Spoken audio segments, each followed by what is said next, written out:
Good morning. Getting ready for another day at the office. I think today we're taking a ride over to Louisiana to handle some business. It's kind of creepy watching me while I'm in the bathroom getting ready for work. Sarge is coming over to say hi. Say hi, Sarge. Buddy. You want to talk about databases today, Sarge? Oh, me neither. Alright, Sarge. We're all dressed and ready to go. Now are you ready to start talking about databases? Alright then. Looks like it's just us. Nobody else wants to talk about it. For the low but extremely overpriced cost of $39.95, we can tell you anything you want to know, from their criminal history to their underwear size. But wait, there's more.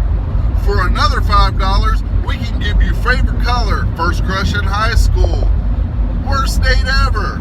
Just click here. We accept American Express, Visa, MasterCard, and PayPal. So you've all seen the advertisements on the Book of Faces.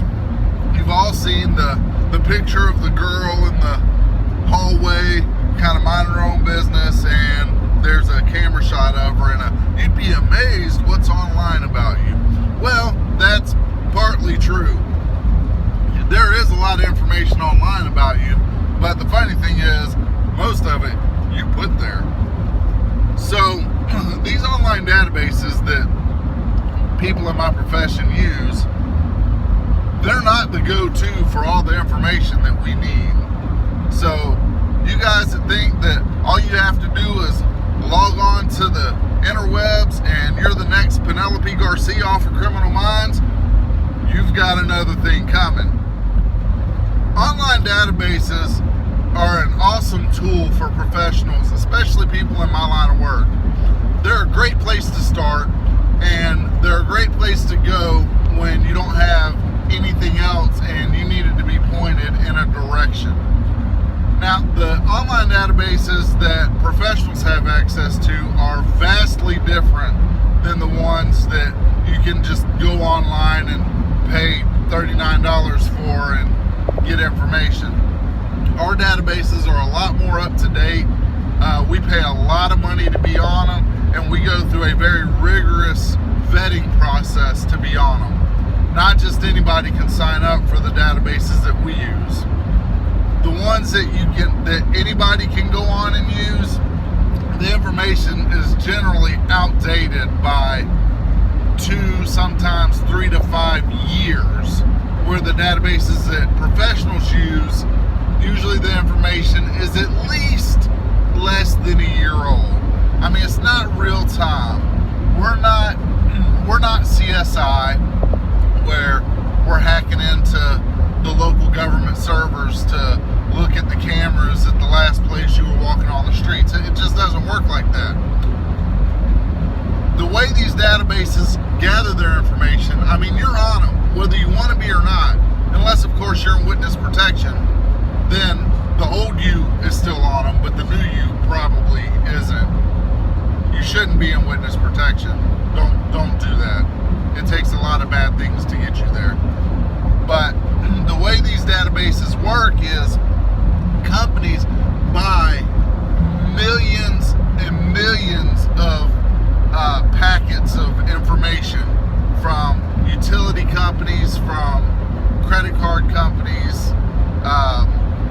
Just if you've ever signed up for a newspaper, if you've ever signed up for a newsletter to get mailed to your house, your applications, the information you put on applications when you apply for credit, these companies buy up these pools of information and they shove them into their computer, and whenever you key in somebody's name, birthday, social security number, stuff like that, bam, it pulls up all that crap that's been crammed in their computer. So they might only buy one pool of data from a utility company in Mississippi once a year, depending on the demand of that area. but they might buy a pool of data from utility companies in New York 4 times a year. So New York information might be more up to date than Mississippi, but then New York's laws are a lot more stringent on information that can be released for public access, and for all intents and purposes, this is still public access. So, just there's a lot that goes into it. I don't know all the inner workings of the database companies. I just know what I've picked up here and there from using them for so long, and I've used several of them. So far, I have my one favorite that seems to be the most accurate information, but even it has its pitfalls. For those of you that think that your information isn't out there, well, unless you weren't born, it's out there.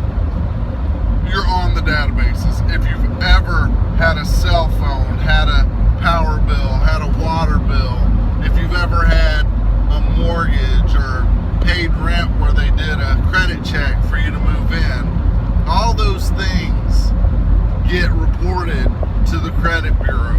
All those things get reported and stored in databases, and somebody out there is buying that information and repackaging it and reselling it as something else, so these databases can get their hands on it. It's just a fact of life. Now, there are people that don't show up much information on the databases. Like, if I run somebody that's 21 years old that has never lived outside of mama's house, I might not find anything on them.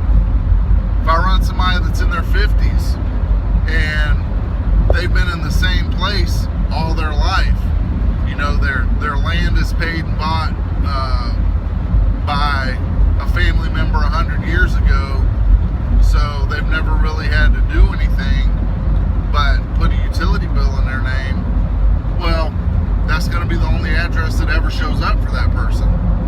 So there's so many variables, and I've seen some amazing things on these databases that are both confusing and irritating at the same time. Anyway, my point is, if you're getting into the recovery world and you're going to rely heavily on databases to do your job for you, you're not going to be very successful. You use the databases to get you pointed in the right general direction, but it's getting out there, getting on the ground, knocking on doors, talking to people, asking the right questions, and getting the right answers is what's going to get this job done. Not sitting in front of a computer, typing in somebody's name, going right to the address, and bam, there they are. Because I can tell you, that's about a 50-50 shot, whether or not the address that you pull up is going to be good for the person you're looking for or not. Anyway, if you have any questions, feel free to shoot me an email, ask me in the comments. My email is benthebondsman@gmail.com, and that's all for now. Ben the Bondsman, signing out.